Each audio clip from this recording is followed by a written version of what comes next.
Hi, I'm Tristan. And I'm Ben, and welcome back to another thrilling episode of RWBY Ramblings. Yeah, today we are going to talk about RWBY Volume 5, Episode 12, which, Ben, this episode was fantastic. Tristan, what an episode.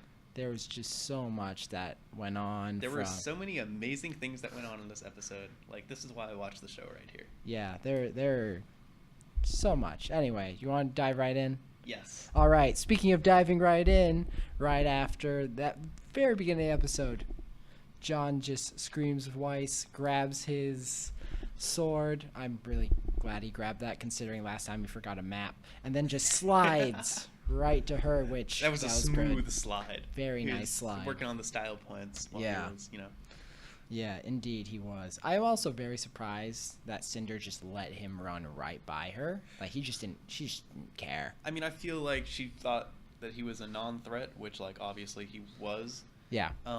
But, yeah.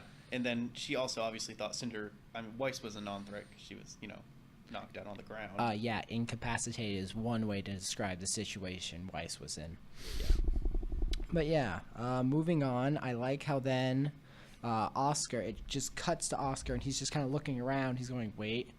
He's like, okay, that's bad, and then just has an emotional moment where then he just turns. He just decks Leo. He turns, looks at Leo, smack, just knocks the crap out of him with that cane. I was very happy to see that. It was just the silence of the moment of everyone's shock factor, and Oscar's just like, bam. I'm glad that Leo got what was coming to him. Yeah. I'm glad that Oz ended that fight. Yeah, that was also a point for the good guys. That is the only battle they won in that entire encounter. Not that Leo doesn't, come right back into it. He does. But, It was just chalk one up for the good guys. That's true. Yeah. And then, of course, Leo tumbles into Hazel, who just, shrugs him off. And that's when Hazel learns that Oscar is Ozpin. Before that, Oscar is trying to get RWBY up. It's like, come on, RWBY, we need you, which I want to. Okay. I was pretty happy to see that he's like, one, I think he is very fond of RWBY. Mm-hmm. So I think he's saying that not necessarily like, oh, hey, we need you as a leader, but he's like, he needs her maybe a little bit for moral support at this moment. But probably true. Yeah, we know he idolizes her at least a little bit. Based on his previous interactions with her. Very much so. But continuing on, as you were saying, Hazel just kind of picks Lionheart up and says, "You gotta let that boy make a fool out of you," which Hazel's just so great. But I told you he was great. And then Lionheart says, "No, that's not a boy. That's Ozpin." I mean, Liz boy, but never mind. It's a little Ozpin, but that's not important. And then we get to see Hazel Hulk out, and that was amazing to watch. Yeah, it definitely explains Hazel's reason why he's on Salem's team is he hates Ozpin. Yes, and also watching Hazel get emotional. Watching Hazel get emotional was really cool because usually Hazel is just so uncaring. Yeah. And he shrugs everything off. Yes. But he was like, Ozpin. Ozpin rips his shirt. Ozpin. And he's ready to kill somebody. Oh yeah. Yeah, I mean, and as you said, Hulk up. I was kind of hulked out. I was kind of thinking a little bit more of Baning up. You're right. Yeah, because what he did, of course, was he literally shoved the dust crystals into his arms. Yes. Which is so metal. Oh my god. He's like, it's hardcore. Yeah, I don't need no bitch weapon. Look at me. Yeah, he's like, the comment you had last podcast of, oh yeah, he is his own weapon. He is. Heck yeah, he's his own. Blake uses dust to use her clones. He just shoves them in his arms. Right. And I thought that was weird, but I went back and I rewatched A World of Remnant, World of Remnant about dust. Yes, and people used to do that. And it does mention that it's not uncommon to see people who use the more archaic forms of dust, which includes apparently just shoving it into your body. Yeah. But we haven't seen that yet, so I don't think so. It was new to us. and it was really cool. Yeah, in addition, it seemed like it also changed his voice and made it so I think he was a lot less able to think clearly, but that might just be due to his rage. Yeah, I feel like that's probably just due to him being mad as hell. Yeah, I mean, he's definitely gone into berserker mode, which I think is partially due to the dust, partially due to his rage. Right. And because that's why I kind of felt like it was more like Bane, because when Bane does that, he loses a little bit of his ability to think properly. Right. So, I mean, Hulk does as well. So, I True. think it's a pretty analogous statement of just... Yeah, I think he was kind of losing... I mean, it seemed pretty clear that he was losing his mind before he put the dust in him. But I do see what you're saying. Indeed. And, I mean, I love Hazel's voice normally. Yes. But voice modifier Hazel It's great. is fantastic. Yeah. He sounds like an amazing villain caricature. It's great. Yeah, I think one of my favorite lines is that since clearly Hazel and Oz have a long history, he says, "You will die over and over again." Oh yeah, it's just oh, he knows he reincarnates one. Right, exactly. Two, he's done this before. Well, I think he has killed Ozpin before. I don't know. I don't think he's killed Ozpin before. Hazel's just a normal person, right? Guy who shoves dust in. Okay. Hazel is, as far as we know, a mortal person. Fair. Yeah, I mean, we don't know what perks Salem gives her crew. Okay, as far as we Yes. know, and I feel like this is fairly safe to assume, Uh-huh. is that barring any perks, which we see later, obviously, Tyrion, Yes. Hazel, and Watts are all very clearly Mortal. normal human mortals. Faunus. Well, For normal. Tyrion. Yeah. Okay. Whatever. Normal mortals. So I don't think Sure. that it seems unlikely that Hazel has killed Ozpin before because Oz has been in his other body for a while. Yeah. His headmaster body. Yeah, that's true. And also, if we can talk about Hazel's backstory, his Sister. was it sister? It was sister Okay. enrolled at Beacon, died in a training accident, and Hazel blames Ozpin for that. Which we don't know the whole story behind that and as to why it would be Ozpin's fault necessarily.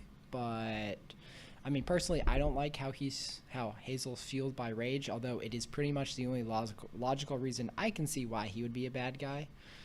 Yeah, I mean, sort of a desire for revenge, and I think it's pretty clear, at least it seems pretty clear, that what Ozpin says to Oscar, Yes. it is definitely not the full story, in my opinion. No, it's not. It seems like, I mean, Hazel seems like a pretty cool guy. He does. Overall. So he must have at least perceived Oz doing something very bad, or to be very explicitly at fault, Yes. for him to be this angry about it. Or he just liked his sister a lot. He really loved his sister, yes. and the fact that she is gone, That too. It's just someone to blame. You're right, but it still seems pretty dramatic, even for that. Yes. In my opinion. And also, one very interesting thing that Oscar / Ozpin, just Oz, Sure. says is, he's wounded in a way that cannot be healed. Which I liked how it seemed like Oscar tried anyway. Yes, he Yes, did. he did. But to me, if we're looking at from the opinion that Oz is the quote unquote good guy, like it seems kind of shady to me. Yes. That he just kind of writes off Hazel as like he's just kind of excusing us, like not trying to talk to Hazel or like, do you know what I'm saying? It seems like kind of a shady move coming from a protagonist. And obviously the characters in RWBY, they're not like black and white protagonists and villains. Yes. And I feel like that's definitely the case with Ozpin, because we know all of these people mistrust him, from Raven to obviously Hazel and the others. It's just interesting to see, and I think we have to remember that if Ozpin is based on the Wizard of Oz, the Wizard of Oz's character is the character of a dishonest man and a deceiver. Yeah. So yeah, he probably does have his own agenda, which is something I kind of want to get to later. But I really like how Oscar tried to reason with Hazel, and how Hazel's response was like he said that you choose death as a result, and that was saying that his blood is on Ozpin's hands and not on Hazel, which makes me think Hazel does feel bad about, oh, I'm going to kill this child just because he's harboring Oz. It's not that he doesn't want to kill Oscar. He doesn't want to kill people. And he just wants to kill Ozpin. And you saying that reminds me of one of the songs where they say the line, "Are we heroes keeping peace? Yes. Or are we weapons pointed at the enemy for someone else to claim a victory?" Yes. Which I think really ties in with the theme that we see there, and we also see sort of in the Volume 4 opening about how our characters are really just pawns in the grand scheme of things. Yeah. And that also ties into something that I want to bring up a little bit later, but I'm going to wait to bring that up. And I think if anyone's going to make it so that the people, that the students are treated as more than pawns, I think it will be Oscar fighting for control with Ozpin, which at the moment it's clear that Ozpin has control over that. Right. Because he instantly just turned Oscar off. And let's talk about that, because I think that was probably... I'm trying to rank it, but probably the third most important thing that happened this episode, and that's saying a lot. It's definitely up there. Anyway, what I'm talking about, of course, is Ozpin forcefully taking control of Oscar's body. But yeah, I agree that was major, simply because it shows that, one, he can do that, and two, it just forces Oscar in a back seat, and makes you think, what has he forced people to do in the past, maybe, and does he really care about the people that he takes over? Right, and more than that, Oscar's obviously going to be resentful. Very much because, like he was saying to Ozpin, like, you told me to fight my own battles, let me fight this one. Yeah. And obviously he's way out of his league. So very much so. Oz is pretty justified in taking over his body just to save him. Yes. Because and himself. I just want to just to look back for a second when Hazel first starts, like when he first learns about Ozpin being there, and he's like, Ozpin, and rips his shirt. Ozpin's just, oh no. Yeah, no. I just cracked up. Oh man, I just like, usually once an episode there's one moment that just cracks me up. That was that for this episode. I see. But do you want to move a little bit away from and come back to Hazel and Ozpin, because that does come up later, but we might want to start talking about the other things, such as after Cinder is informed, oh hey, Ozpin's here, she realizes, okay, we probably need to get out of here because something's weird, and let's just get that tome of knowledge. So she grabs Vernal, and Raven says, hey, we're going to leave. And since Crow is obviously now occupied saving Ozpin, and Crow is Ozpin, interfering the whole time, trying to protect Oz. Yes. So Raven's free to do what she needs to do. Interestingly, Cinder says, leave RWBY alive, which is something I want to get back to later. Okay, great. Going back, continuing that opening device for the vault, that was neat. Oh yeah, that was neat. That was just like, oh hey, this little clock. Now it spins real fast, and oh hey, that's gonna cause this thing to go down, and then there's this neat elevator. Yeah, it was all really, I liked it a lot. Can I talk a little bit about the vault and theories about the beacon vault? We might want to do that when we actually get to the vault. Okay, that's fair. Okay, but there's just so much in this episode. There's a lot. So then moving on, the next part I think is Juane and Ren at Weiss's body. I actually think before that it's what Yang, when it's how Yang's looking around going, okay, this bad, looks at the bad guys like, what do I do? And Nora just looks at her and says, go get them. Right, yes, that's right.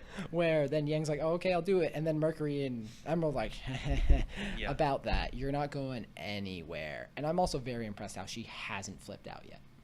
Right. How Yang has kept it together. I am very impressed with the fact that Yang is able to do that. She's doing a great job. She's doing an amazing job controlling her emotions. Like, there are times where she's like, she like seems like she might get a little bit angry. She's like growling at people, but she's not actually. Growling at people. Yeah, she is. No, but right. She's not actually getting frustrated and going over the top. So that shows that Tai has really, really benefited. Like, that training she got is what she needed. Yes, definitely. Continuing. Sorry, go. Oh, I was just gonna say, and I think Tai Yang is and we still really don't know much about him, right? I think he's a pretty underrated character. Yeah. Like, if he can, like, we know that he's a teacher at Signal. Yeah. And if he can help Yang that much, even though Yang is, of course, like, his daughter. Yes.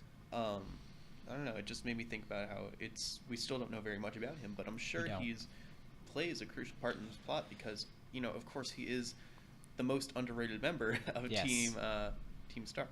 Yes. In addition, being Yang's father and potentially Ruby's as well. I mean, there are theories to go against that. Right. But, I mean, he clearly plays a very important role, and when we find out more about the Yang and primarily Ruby's parents, that's going to be huge in terms of figuring out probably a whole bunch of stuff about Silver Eyes, and it's probably going to be multiple flashback episodes that I don't think are happening this volume. Yes, and that's why I really want another flashback episode, but like you said, I'm not too optimistic it's going to happen this volume. Unless it's the very end. Unless it's the last episode, which Correct. would be kind of cool.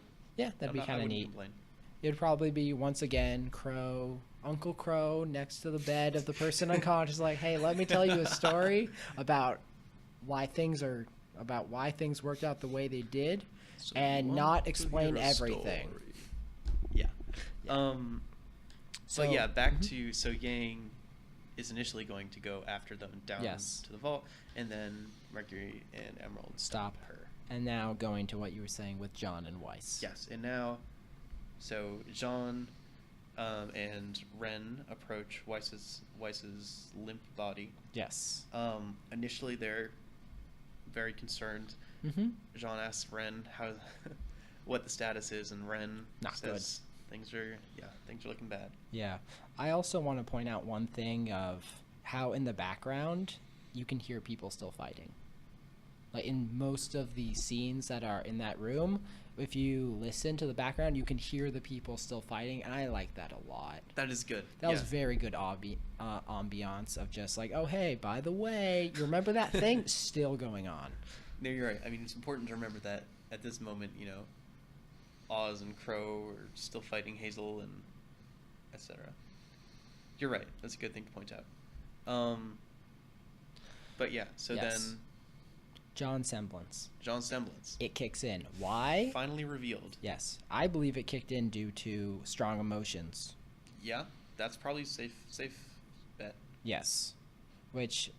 And then as to what it does, it seems like he channels his aura into others. Yes. Yes. What Ren says in terms of her healing is... It looks like she's stabilizing. Yes. And of course, when we see him start to channel the aura, at first Ren says, oh, she's hardly breathing. I don't know what we can do. And then as soon as John starts channeling the aura, she goes, gasps for breath. Oh, hey, look, I might live. So as to what it does, I'm not sure if it's like a literal healing or if it's supplying aura. I don't think it's a literal healing. Even what the difference between those two would necessarily entail. Fair. Because aura is like some sort of life force shield. Yeah. I kind of have a feeling that he can just imbue his aura into others, which can be used to bolster their strength, defenses, and overall stability and health. So I think that in the future, he'll be able to use this to support his allies at the cost of his own aura. And since he has a ton, that's not going to be an issue. He's going to be essentially a aura battery. Like, if you want to imagine, like, I think it's going to be on the scale of, oh, hey, Nora, did you get hit by lightning? No. Pretend you did. That's an interesting perspective of Jean as the aura battery for his team. No, I mean, it works really well with his strategic mind and nature of, oh, hey, let's turn the tides. Here you go. Like, who needs a boost? I don't. And then also he can potentially heal his allies with it as well. It's a very, as you mentioned last time, paladin-y kind of thing, but he's a buffer. Right. He buffs people. Yeah, that's good to see from all these, most of the auras for the main characters are generally pretty offensive. Yes. It makes me like John even more. The ones that were introduced because I've always liked John, but for him to have a semblance that really fits his personality of, oh, hey, let's help my friends, because it feels like the guy who's like, oh, I'm not very good at things, but let me surround myself with people that do and enhance their strengths. It's and bring the best out of them. It's great. Ugh. You're right. But let's see. Yeah, so it didn't really seem like, it didn't seem like John was very in control, and it didn't really look like he knew what he was doing at all. He doesn't. He's like, I don't know what I'm doing. He doesn't know what he's doing, but that doesn't matter because it's working. Exactly. Yeah. Right. Then that goes into, we're now in the vaults. How they're going down the elevators. Cinder's like, oh, hey, Vernal, are you nervous? This is like, don't worry, it's gonna be great. And how Vernal's like, I don't care about this. This is a burden. And how she's like, hey, hey Raven. And then Cinder responds with, oh, hey Raven, you really groomed her well, didn't you? Yeah. Yeah. And Cinder is just, oh my god, she is so smug. Very much so. She thinks that she's so clever, and I am so glad that she got proven wrong at the end of this. At the very end, yeah. At the end of this episode, because I just want to point out, when I rewatched the episode, yes. And I obviously noticed this the first time I watched the episode, yes, but the first time she thinks she's so clever, yes, is when she does like the ominous thing, and she says, "Oh, it's a once in a lifetime opportunity." I was gonna bring that up, yeah. That's some foreshadowing. So clever. That's some cruel foreshadowing of once in a lifetime opportunities, because you get diarrhea. And obviously, I think like Raven catches that. Like she must. I don't think she catches it. Raven's really smart. Raven is very smart, but I don't think she catches the fact of how Cinder was going to betray them and try to kill Vernal. Which we're jumping a little bit ahead of ourselves. Yes, there are definitely some variables that she did not foresee, which we'll get to. Yeah, but Cinder set it up when she's like, "Oh, hey, after you." She's like setting up the scenario of okay. Right. Yeah. Because we didn't know what she had in her arsenal, and her arsenal's insane. Right. But let's hold off on that a little bit. Just going back to what I was mentioning earlier about the vault. Yes. So the way that Leo opens it is he places the timepiece. Sure. I just had another thought. I was just thinking about what the timepiece might represent, if anything. Ozpin's powers. Right, true. But I just had a thought. I was thinking back to the Wizard of Oz. I know they all get like trinkets. Okay. For their power. It's been a long time since I've seen that. Do you remember what the lion gets? Absolutely not. It's not. I don't think it's something we should be overly concerned about. Okay, yeah. I'm sorry. No. That's fine. One last thing. Yeah. But right when they enter, and after Cinder says "after you," Raven puts on her helmet. Yeah. Which is very important, as we know later on. Yes. And explains a lot. Yes, it does. And okay, sorry. Back to my original thought. So he puts in the thing to the statue, and it opens. They go down, and what Cinder says is, much grander than beacons. It's much grander than beacons. I wonder why, they put in more effort. And so my thoughts thinking about this are, there's obviously what she's talking about, just the magic tree thing. Yeah. Where the leaves are so pretty, very pretty, and also they're constantly growing. Yes. And blossoming. Well, that was yes, they are. Yeah. Especially when the spring maiden shows up. Right, but so what I'm thinking is that that obviously compared to the beacon vault, like the underground chamber where Amber was being stored. Yes. It's empty by comparison. Pretty much. It's just an empty room. Pretty much. So I'm thinking that the tree is in the vault of the spring maiden because the relic is actually there. Oh, okay. And I'm thinking, the relic is probably, at least in my opinion, what would be powering the magic of this tree. And believable. It's ooh, Tomb of Knowledge tree fruit. Crud. Okay, yeah. And also, it's spring themed, right? It very much by the blossoming. So we know that Oz has hidden the relic somehow. Yes, in Beacon. And we know it's not in the vault because it's not there's nothing there. Mm-hmm. So I was thinking what is around Beacon that's very fall themed and also naturey? Also, the Tomb of Knowledge there is choice for fall. Right.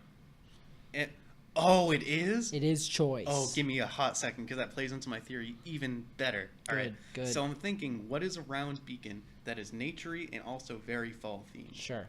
And the answer, of course, is the Forever Fall Forest. Correct. And that ties in to, if you remember back in Volume 1, when they went into the Forever Fall Forest on their first mission, players and pieces, they had to choose a chess piece for their mission and bring it back. Yes.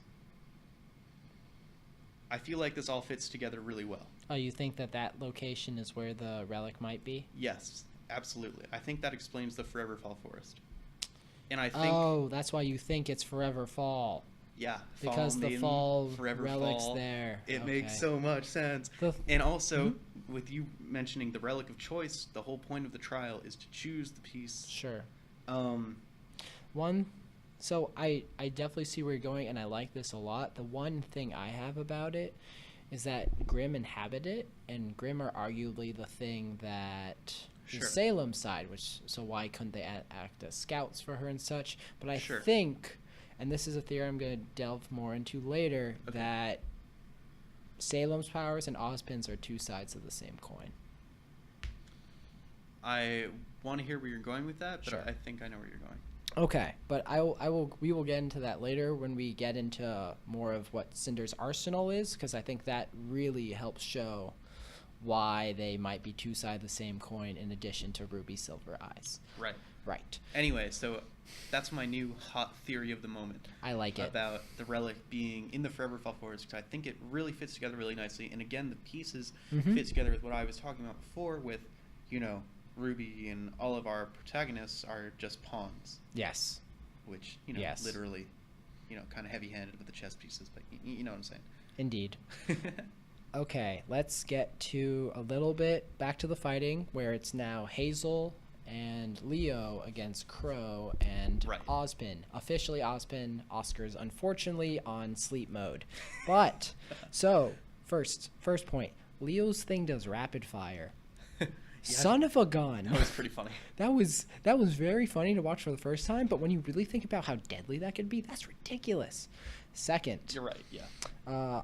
Ozpin is one hell of a fighter. Oh, man, yeah. Ozpin beating up Hazel. Yeah. Knowing how strong Hazel is was so good to watch. And watching him do the rapid stab cane that we saw in the... 1,000 cane hits of death. that we saw in the very brief tease of his fight with Cinder. Yeah. Which, I've watched 100 times or so. It's so good. I was happy to see that, his style is the same. Yes. And then he just beats up Hazel.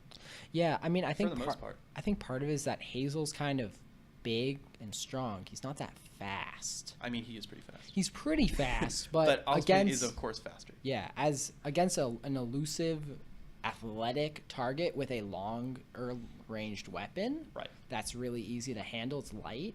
I think Ozpin has the advantage in terms of like how much times he can hit Hazel and like what Hazel can actually do to him, because I don't think Hazel can really hit him that well unless something like, oh hey, Leo shoots a fireball at him, and then Crow has to jump in slow motion, push him out of the way, slow motion back, bam, gets nailed. Yeah, wow. Nailed. We only saw Hazel. This like sort of in like cameos during this episode, I would say, but Crow trying to fight Hazel was like, I mean, we know how strong Crow is. Yes. But he was just like bouncing off Hazel. Yeah, no, he had a lot of trouble with Hazel. And honestly, like, just it's like really impressive watching Hazel like block Crow's sword like with his forearms. Yes. Like, damn. Yeah, and then also that punch. That punch though, it's just Crow he went flying. Reminiscent of the food fight when Nora hits Yang through the ceiling. Yeah. Also, in addition, like the last thing we see of that fight is Oscar is down. Oz is down. Crow just got blasted away, and then that's kind of the state of that. But then Ruby's up. Ruby's awake. Ruby goes toward Weiss and is like, "Oh hey, how's Weiss doing? Ren says, she's doing better. John says, I don't know what I'm doing, but it's working. And by that, I mean RWBY asks him, and then anyway, details. Yeah. But RWBY just acts like the lovely little leader that she can be. It's like, okay, you keep doing that. Hey, they need help. Ren says, got it. I also thought it was really funny how RWBY's like looking around, and she just sees her uncle like go flying off in the distance. She's like, oh, all right, and she just looks back. No, she's doing the very, very responsible and leaderish action of evaluating the battlefield and then giving people assignments. And making a choice. She's making a lot of good choices. Right. Yeah, no, she just kind of goes over and it's like, okay, someone needs to defend Weiss and John. Nora says, got it. She's like, okay, good. I'm going to go help my sister. Bye. Yeah, and I think that the callback to Team Ranger was sort of touching. And I don't know, it just helped me remember, like, oh yeah, like they had a bond together, those particular four. It just helped me remember that she was sort of in the leadership role there. Yeah. Also, Yang is having a hard time, very understandably. To be fair. No. Yeah. No kidding. Mercury's actually real. I like how he fights with those boots. We know that we know Mercury's super strong. Yeah. Like, you know, in his original fight versus Yang. And, you know, even then, like, it's totally possible that, you know, he threw that fight. I mean, I don't know. He might have. I mean, it's hard to say. It is hard to say. But anyway, the point is we've known that Mercury's really strong. Yes. And watching him fight is great. It is. And also, of course, Emerald's semblance is kind of broken. Yeah, it can be. It can be. It certainly can be. Ying certainly does not have a chance in a solo fight versus the two of them. No, that's a very hard thing to accomplish. Moving back to then RWBY jumping in. Yes. I liked how RWBY like jumped in and then her little stance of like, oh, I'm ready to go. her trademark stance. I like that stance a lot. And then Yang's like, oh, hey, thanks, sis. It's like, you okay? No, I'm angry. And that was such a great line. It was such a great line. And two things I want to say about that. One, it appears RWBY got angry before Yang went red eyes, which, once again, very impressed with Yang. Oh, that's a good point. And two, very understandable from RWBY's standpoint. Right. And, I mean, it's not often that we see RWBY angry. No, she's very good at controlling her emotions. Yes. And I'm very excited to see, presumably in episode 13, when this fight happens between the 2v2 up there. Yeah, let's continue. One of the 2v2s up there. Yeah. The other 2v2 up there, of course, being... Well, now it could be a 3v2. Well, I mean, depends how Crow's feeling. Fair point. All right, we'll get back to that, I think, after we've got to the end of the stuff that happens in the vault, unless you want to continue this now. I just wanted to mention, like, so Ren says he's going to go help. Yes. The thought of him actually helping to me is laughable. I see. So you think he has no shot in hell of helping? No, absolutely not. Okay. You saw how useless all of them were. And this isn't just a dig against Ren, obviously. No. But you saw how useless all of Team Ranger was against Tyrion. Yeah, and this is souped up Hazel. Right, exactly. It's just Oz and Hazel are just on such a different power level that... Ren is really just going to be a distraction and possibly even a liability. Kind of like how RWBY ended up being sort of a liability in Crow's fight against Tyrion. I'm actually really curious to see how Ren will use his semblance in a way to try to like help them. Because I think his best shot is like if he can do a stealth thing. You think he could like try to neutralize Hazel's emotions? No, I would be immensely impressed if that is what happens. I think he's going to be able to hide Ozpen from Hazel. Hazel's not a Grimm. He can see normally. But we don't know to the extent of Ren's abilities. We don't know how much he's evolved. Okay, you're right. But so far from what we've seen, at least to my understanding, he just cloaks people's emotions. Yeah, that's fair. But that's all we've seen. So. No, there could be potential there. You're right. I mean, but where my mind first went is like, maybe Hazel could use his powers to neutralize the enemy's emotions. You said Hazel, but you meant Ren. Yes, that's right. Because I was thinking about Hazel. Yes, I don't blame you. It's hard not to think about Hazel with those glowing arms and amazing voice and ability to smash the hell out of anything, as far as I can tell. He's pretty cool. He's really great. Moving on. Want to move to the vault, or do you want to continue with the fight? Well, no, because I think we kind of skipped over this a little bit earlier. Sure. And I just wanted to make sure that we talked about it at least a little bit, if there's anything worth discussing, which was about the ramifications later on of Osmond having taken over Hazel's body. Hazel's body? You mean Oscar's? God damn it. Man, you just cannot get Hazel's body out of your head. Let me just take a second. Sure, I'll elaborate a little bit on that. I think the ramifications is that Oscar's going to be real pissed. Osmond's going to try to explain, and I think someone else like Ruby is going to come in and like try to explain things to Oscar, and Oscar's going to like run off and be unhappy, and then he might get kidnapped. I don't want any of that to happen. Wow, that's awfully dramatic. Yeah, I think that's worst case scenario because a whole bunch of White Fang around. Leo's actively trying to like kind of kidnap him. Right, of course. Yeah. So I think worst case scenario is he actually gets kidnapped. Well, yeah. Which I don't want to happen because once again I like Oscar. / I think bringing him to Salem is like potentially a double-edged sword, which I look forward to thinking of and seeing potentially later. But once again, don't want that to happen because I really like Oscar. But I think we kind of see also there, like, part of the reason potentially why people end up disliking Ozpin. It's because he just kind of does things on his own. Yeah, Ozpin, he really just does his own thing. Yeah.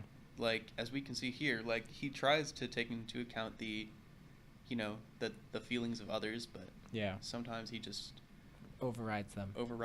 And, like, Ozpin himself says that he has made the most mistakes out of anyone in history. And, I mean, we know that he's a flawed person. Yes. So, yeah, I think we're seeing that. And I think the worst case scenario is Oscar, is no longer cooperative. I have a feeling Oscar will still be cooperative, but he will expect... He'll definitely hold something against Ozpin. No, yeah, I think he's going to demand Ozpin to explain himself and to make and come up with some ground rules. Like, kind of like, hey, please don't do this again. Like, that was not fair to me. Yeah, he can't just switch roommates, so it's kind of he can't. To our knowledge, he can't. Which I imagine he can. Yeah. I also don't want him to. Once again, I really like Oscar. Vault? Okay, now we can go to the vault. Vault. Alrighty, so we mentioned this already of how Vernal seemed like having, like, oh, are you having fun?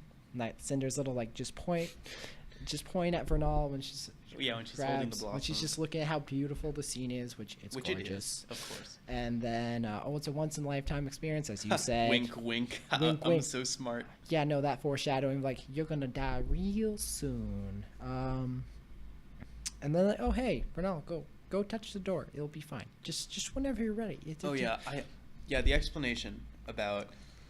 I was a little confused about that, and I don't know if you can clarify this, but... Okay.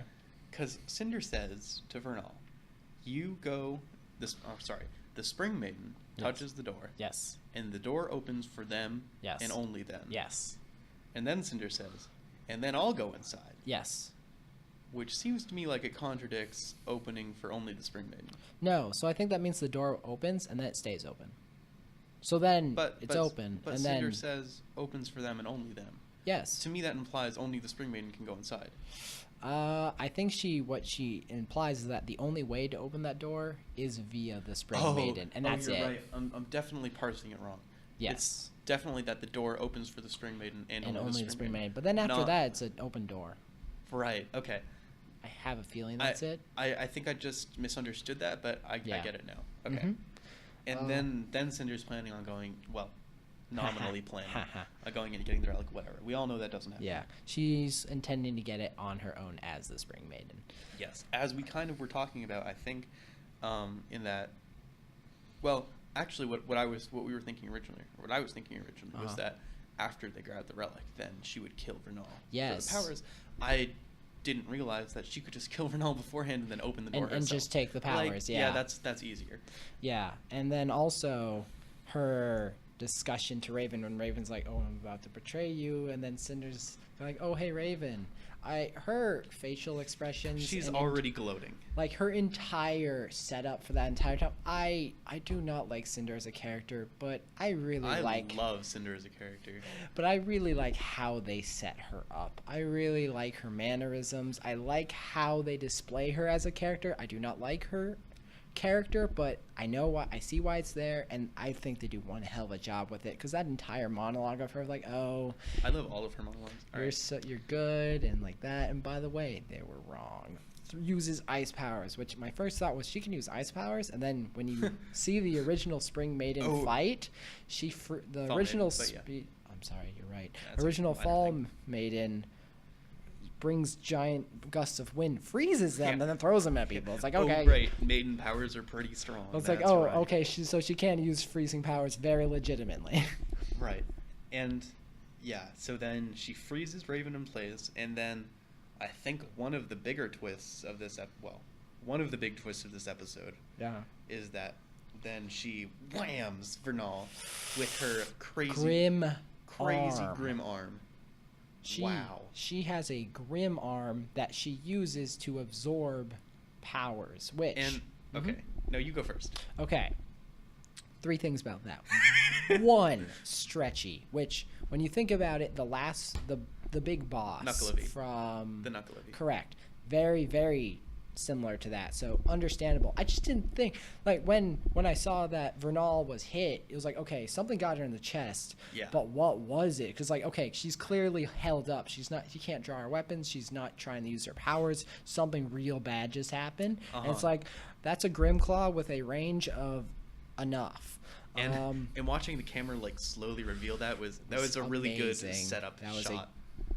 Very good camera work on that end. Second thing, she can use that to absorb the powers of much like she maidens. Used the bug thing from her glove thing. The first time. Which that is the main reason I have the theory that that Ozpin's powers and Salem's are of the same vein. Because if you can use the Grim powers to absorb Ozpin's powers, and the main powers were originally his, it makes me think that they came from a very similar source, and that they're potentially 2 sides of the same coin. And you're right. And I can talk more about that a little later, but you go with your third point. All right. And then the third point, just want to make sure I remember it. Let's see. Length of arm. Oh, and the fact that she has grim stuff inside of her. Earlier I mentioned how the silver eyes were going to play a role into my theory. I believe, so we know for sure, the silver eyes mess with Grim. Yes. They mess with Grim so much. So it's either that since Cinder has to use Grim to absorb the powers of the maidens, that's the weakness, or it's that Ozpin's powers are weak to the silver eyes and Grim are weak to the silver eyes because they're from the same vein, meaning that the silver eyes is the super counter to whatever power that is, making it so that she's doubly screwed to silver eyes. Right. That's a good point. Thanks. What was I going to say? Oh, okay, yeah, first of all about the arm. So I obviously had noticed that she was concealing her arm. Yes. And I think that everyone, at least I assumed, that it was just because it was disfigured. Because, looking at her design, which is one of the things I really love about her for these last 2 episodes, is that, the whole left side of her body is all covered. Yes. And the right side of her body is all non-covered, and we can see it's normal. So I figured that, she lost her eye. I figured she'd also, her arm was maybe burned and disfigured. Sure. But, in retrospect, that really doesn't make too much sense because we see her use her arm, like, normally. No. I mean, like, she gestures with it and, like, stuff like that. Like, a little bit. She doesn't, like, keep it limp at her side, like it's disfigured or something. Yeah. Or burned. I guess. So I was just thinking about that. And so I figured it was just like that. So, of course, the reveal is really... Yeah, no, incredible. Indeed. And... Continue. So, talking about the... about the silver eyes and the Grim interaction. Yeah, we know that we know that it froze all the Grimm when Ruby used the silver as a beacon. Yes. So yeah, it's really unclear about whether when she used it when she was lunging at John, whether it was the Grimm part of her that was affected, or if it was the maiden part that was affected, which you already mentioned. And something I find interesting is that originally I thought that maybe her arm was limp, but you are right, she has used it to gesture before. But when you see the arm and you see her shoulder is open. Like, her shoulder's completely opened up, which makes you think that her arm, her entire left side, was messed up, which is why Salem gave her a nice little Grimm implant, which makes you think she can give Grimm implants. Right. One thing that I was thinking also, more specifically about the implant part, was that we know that Watts... Yes. We know that he's a scientist. Yes. An exiled scientist. Yes. We know that after Tyrion lost his tail, we know that Salem assigned him the job of making him a new one. Yeah. Which kind of makes me think, like, maybe Watts is the one who that gave Cinder the implant? Who is responsible for that. I highly doubt it. Because, well, if Salem could just give Tyrion a Grimm implant, why would she ask Watts to make him a replacement? And also, in the same vein of being an exiled scientist, the other canon exiled scientist we know of is Dr. Merlot from Grimm Eclipse. The Grimm Eclipse Dream. And of course, he was exiled because he was doing experimentation with Grimm. This is true. He was mutating the Grimms, though. He wasn't putting them in other people. Right, yes, I know. But it's the same vein of Grimm experimentation. Sure. So I feel like it's quite possible that Watts is the one who made Cinder's replacement arm. Okay. And in addition, when Tyrion comes back, he might also have a Grimm tail. Grimm tail. You think he's gonna have a Deathstalker tail? That'd be cool. That'd be terrifying. That'd be but cool. I agree. That's just the thought I had about where that could have possibly come from. Do you think her leg's like that too? Good question. I think her leg might be okay. You think she was a Grimm eye? I don't want to think about that. But maybe one of you know. Yeah, one of those. The orbs. Yes, things, it might be one of those, or it could like just a very be small seer. Yeah, there could just be a Grimm inside of her. So yeah, and that theoretically could come out the eye. I think that, and going back, I think that could have been what Salem was talking about in one of her original conversations with Cinder when we see her after the fall of Beacon. Sure. Where she's talking, where Cinder is clearly struggling. Yes. And Salem's like, control it. Yeah. Like that. So, I mean, we assume she's talking about the maidens, and obviously she's still very clearly could be talking about the maiden consciousness, but she also could have been talking about the Grimm. Her Grimm limb. Yeah. Yeah, which, I mean, it seems like there's a Grimm inside of her to some degree, which it's possible. I don't think that Watts made the Grimm. Salem clearly made the Grimm, but maybe Watts and Salem working together can implant Grimm. That's quite possible, yes. Yeah. Have you ever read this is not really related. Okay. Have you ever read the Gone series? No. Okay, that's fine. Then I won't bring it up. But there is a character who has like the same sort of tentacle arm thing going on. And it just made me think of, Cinder is obviously like that. Got it. Sorry. And now moving on to what I guess Cinder started saying. When she pinned down Vernal and was saying, it's nothing personal, but you don't deserve these powers and I do, so I'm gonna take what's mine. It makes me very curious what her backstory is in terms of like why she believes she deserves these fall powers so much. I mean, yes. Or deserves these maiden powers. All we know is that she's just so egomaniacal and so lusting for power. Yes. But you're right, we don't know what her backstory is into why. And just touching on that, like, I think it's great that we now know pretty much all of the characters' motivations on Salem's council. Yeah. And, like, they're all different. Yeah. But they've all led them to Salem. sort of the same place. But I like how that's spelled out and how they're all, for the most part, very justifiable. Yes. Indeed. I guess another thing I would want to mention, I have mentioned this before, that how it seems like Cinder's going to be the vessel for all 4 of the powers, right. which combining them all is Ozman's power. But I think since there's a Grimm inside her that does it, I think Salem's ultimate goal is to just steal all of it from her. Because Salem controls Grimm. Right. So, and if Cinder is using a Grimm as a way to get the powers, I have a feeling that Cinder is simply a pawn for Salem, which most people probably believe that. But then it makes you feel bad for Cinder because, I mean, Cinder's done some horrible things, but she's doing it for reasons we don't understand. Like, she might be somewhat justified for having this horrible personality and such. To be fair, you could say that, oh, well, Salem's done some horrible things, but, she's doing it for reasons we don't understand. I mean, Salem's... And that's true. I mean, we don't know Salem's backstory. We don't. And it seems like her motivation is the end of the world. Yeah, but why? Well, for humanity, which might not be the worst thing if you're looking at it from an environmental standpoint. And if you want to say that this is potentially a point of, hey, look, humans suck. I wouldn't argue that idea overly, and I kind of like how it has when I look at Salem, meaning. I think radical environmentalist. Yep.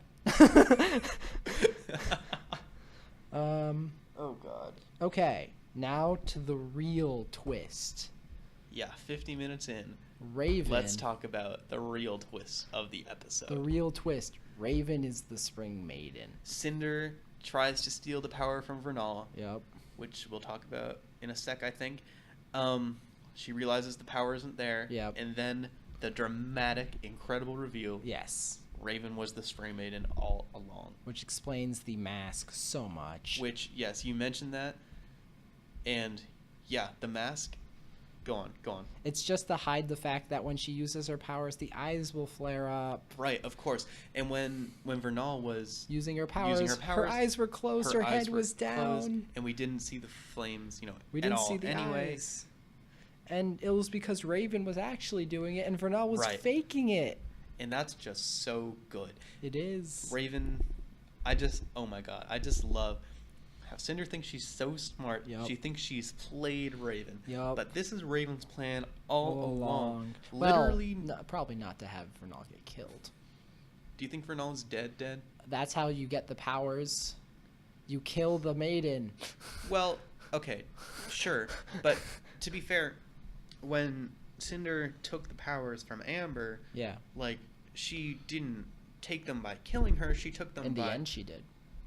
Well, yeah, in the end she did. But when she shot the Grimm thing at her, she was absorbing them. Yes. Which is what I thought she was going to do to Vernal, is absorb the powers from her, which leaves open the possibility of her not being dead. I mean, to ensure that she gets it, though, you just finish the job. No, but the thing about absorbing the powers versus just killing them is because... Obviously, when you kill the Spring Maiden, the powers go to the last person the Spring Maiden, the Maiden in general, was thinking of.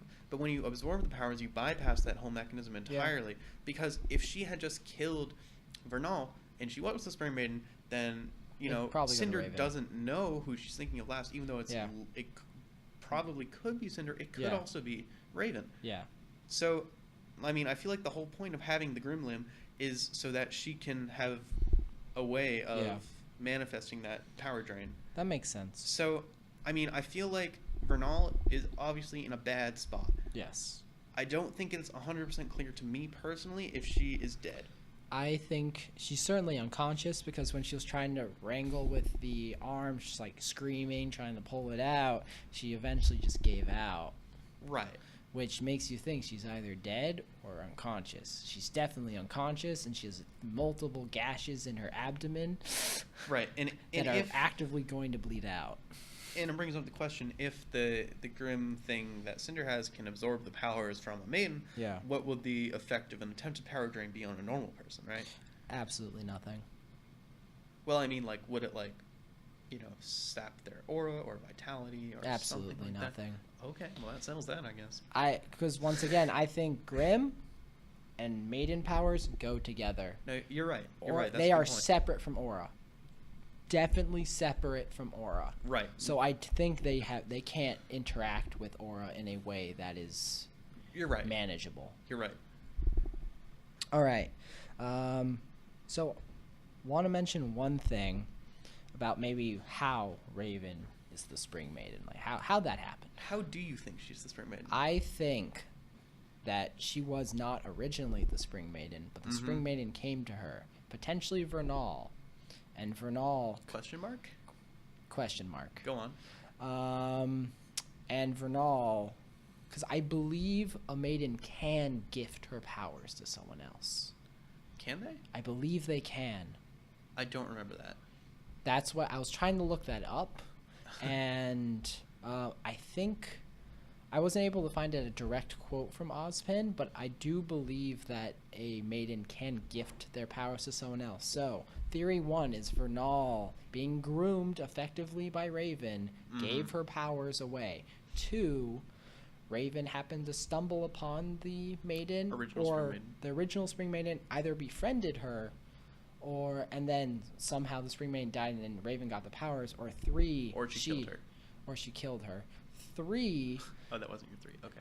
3 is a different theory of Summer was the Spring Maiden, and Raven being her friend gained the powers. And then that's when Raven's like, I'm the frick out. I can't deal with this. That is a good theory. Yeah. And then 4, there are a few theories here. Go on. Is that she happened to get the powers, which is what led her to leave. Because I don't think she was originally it, because I think Crow would have noticed. Yeah, probably. I don't think he's that blackout drunk all the time. Yeah, and one clip that I was looking for that I couldn't quite find before we started recording was how I'm pretty sure that Ozpin does mention something about the origin of the Spring Maiden. Yes. About how she was just a girl who couldn't handle the responsibility of her powers, who ran away, but that was like years ago, so no one knows where she is or what she looks like. Yes. So, yeah, so that really doesn't help clarify, because, I mean... It might. I mean, it might, but we don't know if, like, Raven found her and befriended her, or et cetera, et cetera, et cetera. Yes. Or if it was Raven herself. Or if it was Raven all along. Or, like you said, and I like this theory, that it could have been potentially Summer and then the powers transferred to Raven after she died. I mean, when you just said that it's a person that ran away, it makes me think it's not Summer, because Summer was a person that sacrificed herself to save others, which is why she perished. It's not. You're right. That doesn't really fit that. So it doesn't really fit. Although the theory sounds nice, with that story, it doesn't fit. Of course, it could have been that Summer died, then transferred the powers to Raven, then Raven ran away, which would still fit the story somewhat. That would fit the story a little bit. But also, going back, that also helps explain partially why Raven is so absent from everyone's lives, why she removes herself from her family, and why she hides. Even though it's clear that she cares about her family. Yes. Yeah, because Crow doesn't know that she's the Spring Maiden. Her own brother has no idea. She's been gone ever since that happened. Yeah. So whenever she left, that's probably when she got the powers, and she's like, I need to leave because I made a threat to everyone else around me because they will be targeted by Salem. Right, of course, yeah. I think that is probably why she left, is because my family will become a target immediately, and I'm not okay with that. I would rather leave and make sure that they are okay and keep an eye on them because she has the abilities to do so. Right. Many abilities to do so. Yep. And so actually that really fits her character. Yeah, it does. It really does. All right. And one thing that I wanted to mention, which I feel like this is pretty unlikely, but I just wanted to talk about it. Sure. Like, what if Vernal also thought that she was the maiden? There's no way.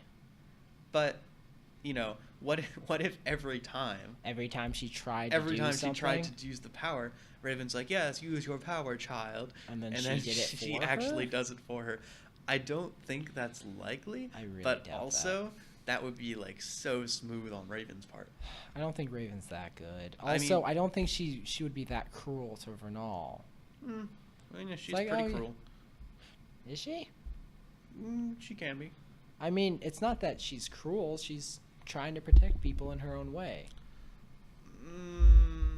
I mean, I really now believe that she's really just has been looking out for her people and her family this entire time. And the way that she sees that is by trying to kind of avoid the issue.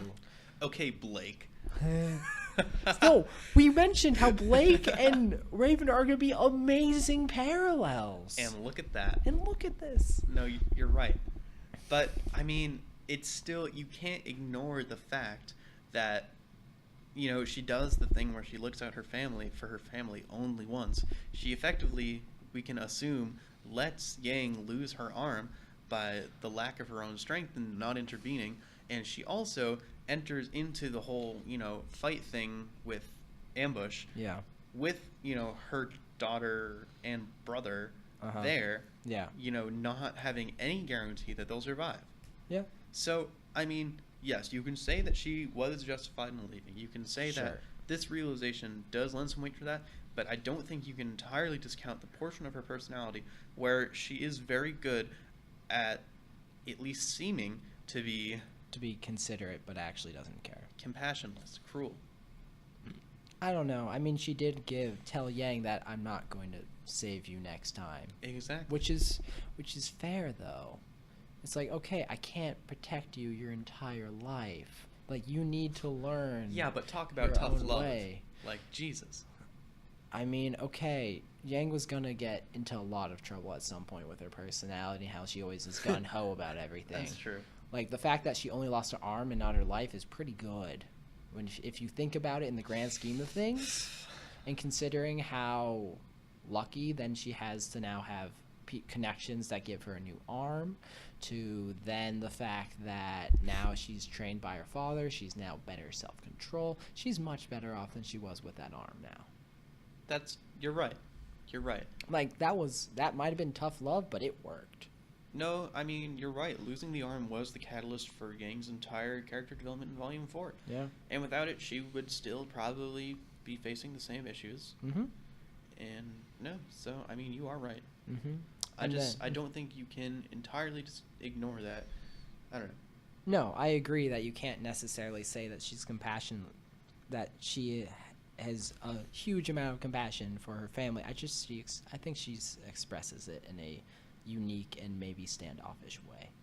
But I don't think she wants her family to die, and that she intentionally has the desire for them to, like, she's watching out for them the best she can.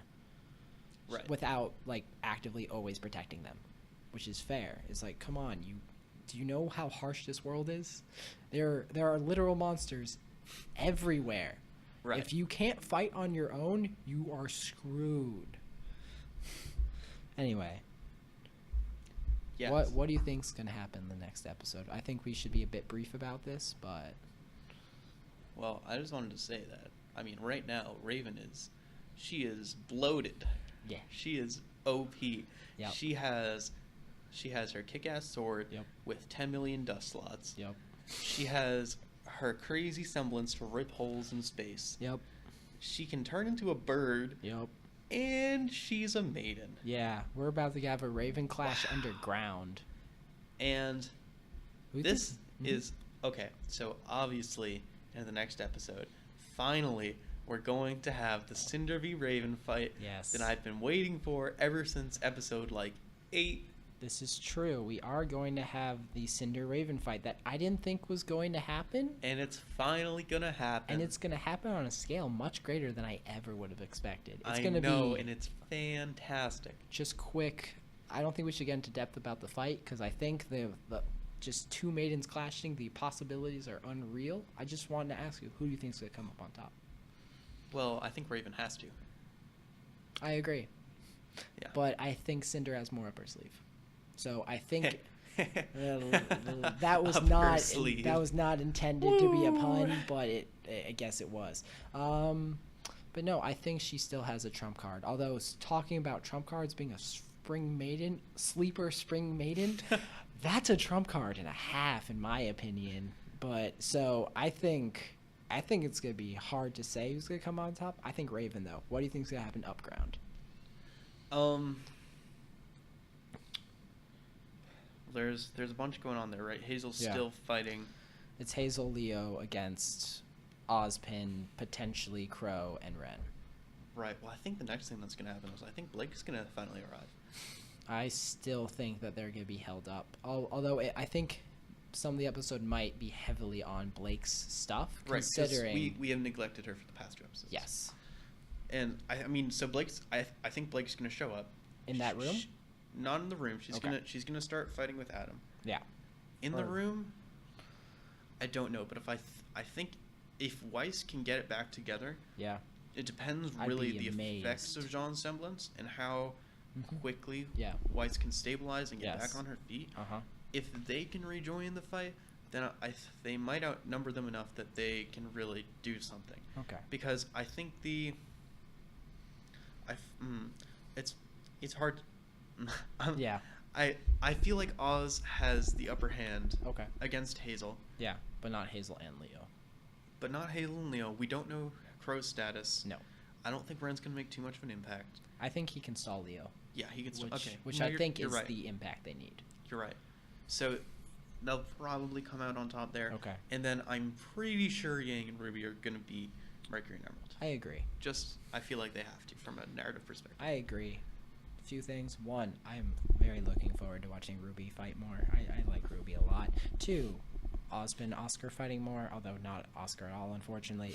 I'm really looking forward to that. I think they're going to come up on top, but I think that they're going to have to separate because of the earth-shattering force that will be the two maidens clashing underground. Oh, yeah, that's a good point. I think that is going to break whatever fight they have going on, but I think they are going to come up on top. Or the bombs. Right. Or the bombs. Either of those two things can end this fight. I don't think we can avoid in any capacity the tower falling. Yes. Because there's so much. There's Unless explosive Blake power it. on 3. There are the bombs. Yeah. Just the power of Ozpin and Hazel fighting is pretty incredible by itself. It is. And then, of course, the maiden fight, yeah. which we've only seen a maiden fight once. And that twice. Well, at like their full power. At their full power once. You know, we did see like Cinder fight a little bit, but the only time we had an extended fight scene featuring a maiden was once. Yes. And that was incredible to watch, and I can't wait to see what a maiden fight looks like, especially when the combatants are Raven, who is a badass anyways, and Cinder, who is pretty strong on her own, and also even stronger with her Grim features now.